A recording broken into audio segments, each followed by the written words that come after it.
Let's go! LSU fans, PHL's first fall practice report.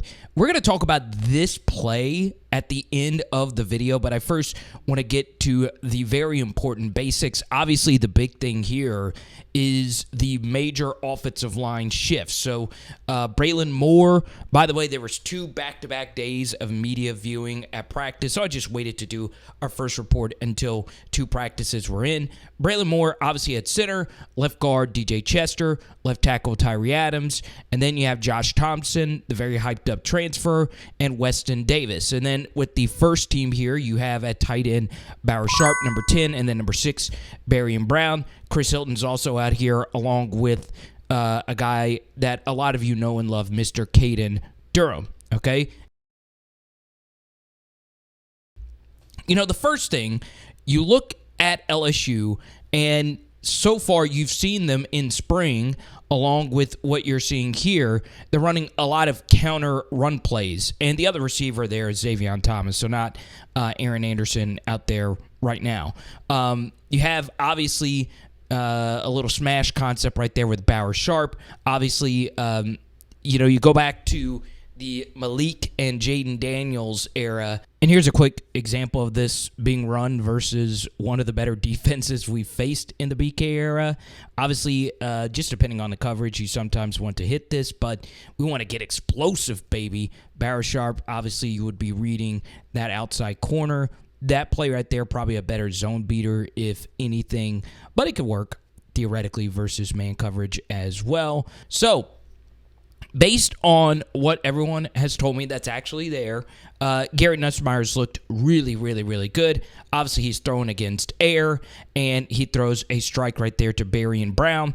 And based on someone who is indeed at practice, and I'm talking about full practices, it is indeed Barrion Brown who's looked alpha-ish. And then we get to here. Obviously, Aaron's not out here, but this is a very interesting design. Obviously, Chris, we've not really known him as being the intermediate yak guy, but this is something that LSU wants to see if Chris can do to take his game to the next level. So we then get to the second group here, and you see Juwan Johnson is in at quarterback instead of your normal second-team quarterback in Michael Van Buren. You obviously have Caleb Jackson here, number 28. Your second-team tight end is Trades Green, but he's going to be a first-team player, as LSU will probably run more 12 personnel, and Trades will get a lot of snaps as well.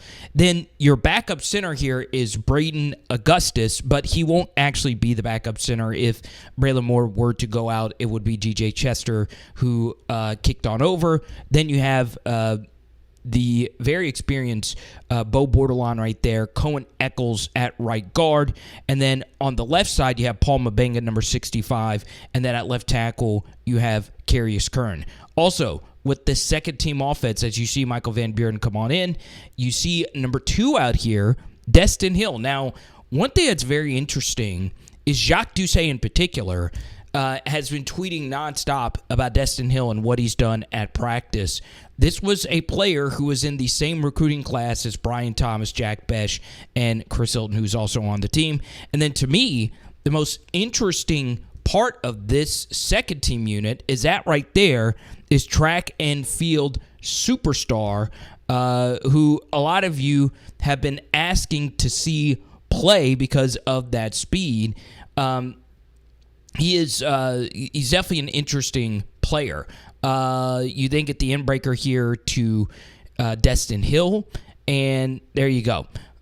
And then your slot receiver with this grouping is Kyle Parker. Whatever reason. Something else that you might notice is, obviously that's a misfire right there to Kyle Parker, is LSU, and you've seen this basically at all the other collegiate camps up to this point, they are wearing the Guardian caps. So in the NFL, we've done a lot of work on this on my NFL channel. If you want to see a deeper dive on it, there you go.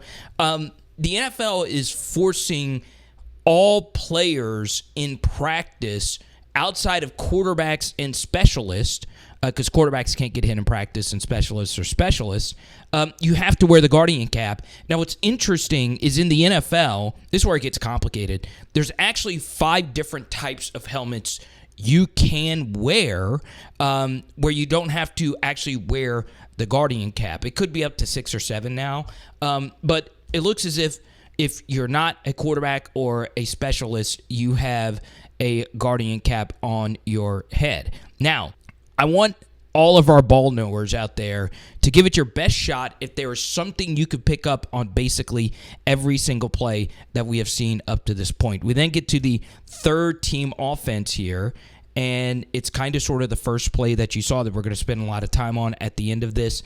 That is Donovan Green right there catching the football in the flat, the transfer tight end for Texas A&M. You also see a true freshman here in Teron Francis. Some people call him a man-child. That's very interesting. Then you have Philip Wright. So this is some true freshmen getting the second team run, if you will, or the third team run. And then it's always good to see friend of the channel, Colin Hurley, go out there and do the dang thing. On the offensive line here, you have Kari Lee. Let me see, 77. That, I believe, is Ori Williams. 68 is Bo Bordelon. 73 is Ethan Callaway. And then number 59, Tyler Miller out of Mississippi. Good to see you, man. So there you go, a little RPO action. And then the receiver at the top of the screen, it is good to see Nick Anderson out there. It is very interesting as far as Nick Anderson is concerned. PFF, along with everyone, and I should mention, probably out of everyone that's on the field right now, the one that is most likely to play a lot this year is this young man right here, Harlan Berry. It is interesting, though, with Nick Anderson, he is on everybody's top 10 players to watch list at receiver, right? But anyone that follows LSU consistently, you know that he's not been available. So that's 2 touches right there for Philip Wright, number 15, who could just flat out fly. Shout out Destrehan. It's been a pretty profitable venture, LSU and Destrehan. And there you go, little pitch and catch action right there. And we then get to here. This is pretty normal LSU in the media viewing portions of practice, the little hurry-up action. And, yeah, a little bit of a misfire here. It's always weird in these kinds of settings. How often do you think Colin Hurley and Nick Anderson have thrown with each other? Let's slow-mo this really quickly. And yeah, look like Nick slowed down or, slightly inaccurate. All right, we get to this next rep. Let's see. Here you go. I tell you, Teron Francis has Velcro, man. And so now you have Juwan Johnson back out here. It's going to be interesting. Will he be used in the red zone this year for LSU? And there's Harlan Berry running it on in there. Oh, this is the most anticipated LSU defense. There's playmakers all over this defense. If you're not going to go out to practice and attack someone, you're going to get pulled off the field pretty quick, because the number one thing that this defense will be this year is physical and violent. Big thanks to Mr. Jack Pyburn for joining PHL earlier this week. If you want to see the full convo, we'll link it down below. Shout out to Laborde Therapy Center. Yeah, they've teamed up with us, the Power Hour Network. Please check out one of their 5 locations for all your physical therapy needs. We have a lot to talk about with this LSU defense. So let's start up front. And there is the aforementioned Jack Pyburn and Gabriel Relaford here running with what looks to be the first team unit. Now, where it gets really fascinating is right here at defensive tackle. 88 is Bernard Gooden. It's kind of a weird number for a defensive tackle, but here we are. And that's Jacobian Guillory, fresh off the ACL surgery from last year. His dad, of course, has been a longtime supporter of us. And then we go to the second level where you have Harold Perkins here at the star, if you will. And then your 2 inside starting linebackers are the Weeks brothers. So you have West Weeks right here, then you have Whit Weeks right here. We then go to the secondary with Mansour Delane here. This is Tamarcus Cooley here, number 0. Number 2 is Jordan Gilbert. And to the top of the screen, that looks like it is indeed Ashton Stamps. So this is your typical pursuit drill. And obviously, pursuit drill, it's just you running down the ball carrier. And there's Jack Pyburn making one of many tackles he will have this year. And basically everyone's just taking their pursuit angles here to the football. So now we get to the second unit, LSU defense. And this is where I really, really, really do mean it. It is very important to not get too carried away with who's running with the first couple of groups on the defensive line in particular. That position rotates more. One thing that is very interesting, though, is the LSU defensive ends last year, Braden Swinson and Savion Jones, both high-round draft picks. One was a third-rounder, another was a fourth-rounder. They didn't really leave the field a whole heck of a lot. So this year, I do think LSU wants to rotate their defensive ends more, which is why they went out into the portal to get Patrick Payton and Jamari Butler. So 3 of your 4 first opening group defensive ends are transfers. That, of course, carried over from spring practice to now. This has been very consistent. And then in the first day of practice, based on my understanding, it was these 2 defensive tackles actually running with the ones. That's number 16 right there, Ahmad Bro. He changed his jersey number from number 93 to number 16. And then this is Dominic McKinley. All right, so now we get to the second level defense, and this is Tylen Singleton alongside Devon Keys. So this is 2 year 2 players right here on the second level of the defense. All right, so now we get to the secondary. Let's go to the top first. Once again, 2 transfers right here. This is Jakeem Jackson, number 8. And here is the very hyped up A.J. Halsey, who just transferred in from Houston. Your deep safety right here is Javian Toviano. P.J. Woodland is right here at the corner at the bottom of the screen. But I think, to me, out of anything that I've seen in the first couple of practices, just in these basic pursuit and 2-minute offensive drills, is this player, CJ Jim Coyley, running with the 2s as this hybrid linebacker nickel type. So this is Harold Perkins' position that you just saw a minute ago, technically called the star. Now, this is, to me, one of the more fascinating developments of LSU's defensive recruiting is that they brought in 5 different off-ball true freshman linebackers. And basically, like we've said in a lot of our live streams, that to me is one of the more undertold recruiting stories. I would like to think at least one of them will play. Maybe it's Jim Coyley that plays a lot. I think of the 5, because he was a hybrid safety in high school, he's the most likely to play that position. So now let's get into this third defensive unit. Once again, in particular on the defensive line, you do see a heavier rotation there than you do at other positions. So here you go. So of these guys in the front on this defensive line, the guy you really need to pay attention to is number 99. This is Sadir Mitchell, who probably made the most buzz during the spring. So he, to me, will play a decent amount versus Clemson. And then you have Sean Washington here, the DT who started his career at Georgia from New Orleans. You have Dylan Carpenter and Kalaj Cobbin. Okay, and then we get to here. That is Zach Weeks. So that's the third Weeks brother alongside Keelan Moses. So you have 2 true freshmen along with the third true freshman in Charles Ross. Then at the top, this is Deshaun Spears playing one of the safeties who's in the box here. And then the top corner, let me see. I didn't watch this the first time, and this footage via Tiger Bait. Let's see, who is it? Is that Michael Turner? That 21? It looks like that's Michael Turner right there. He's not a big guy. And it's basically impossible for me to see who the DBs were at the bottom of the screen here. You're only going to like this if you're a football diehard, right? That's who I target. I don't want any casuals here on PHL. So if you are a super duper diehard LSU football fan, hit that subscribe button, like, and come to one of our live streams, right? Pretty much every weeknight at 6 p.m. Central.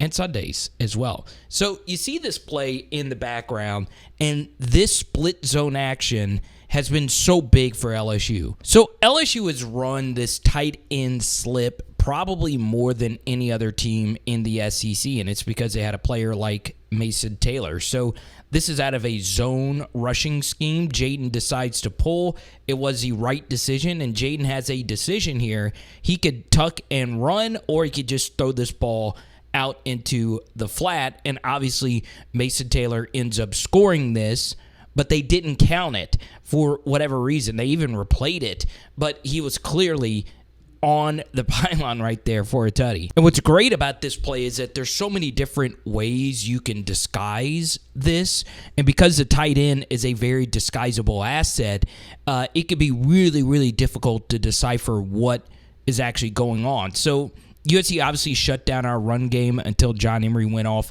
in the second half. But you see how everyone is just really screaming in here on this potential zone run, and Mason Taylor slips out. And what's great about this play is that you could see that 10 did a good job knocking Mason off his spot, but because that run action is so powerful, that ball was thrown to a tight end roughly 7 yards behind the line of scrimmage, and this still ends up being a very profitable second down play for a first down. But this is where it gets very interesting, is that this play, the one that you see here, is different. Mostly LSU has run this look out of a zone blocking scheme, but they're actually doing the same thing but out of counter. Now with Jaden, when you would run this play, it would be a far more lethal play because Jaden has the option. Let's just say a defender screams down on Mason. He could tuck and run.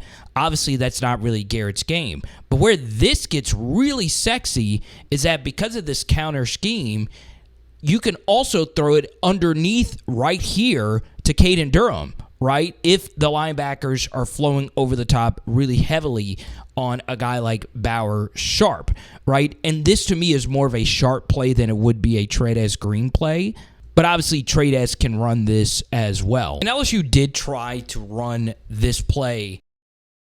Okay, you have a little puller right here. Then you have Mason Taylor coming around.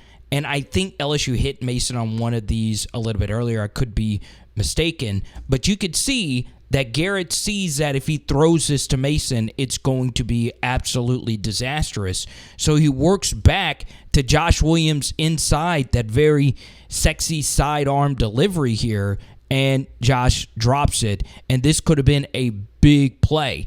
Now, this would have required Josh Williams to get past these two missed second-level blocks. Obviously, Mabenga would need to make that block for it to work. But still, it would have made it a more manageable fourth. So shout out to Tiger Bait, Verdon Verdict, and my good old buddy Blake Ruffino using some of their footage from practice. Once again, this is just practice. You don't ever want to take too much away from anything.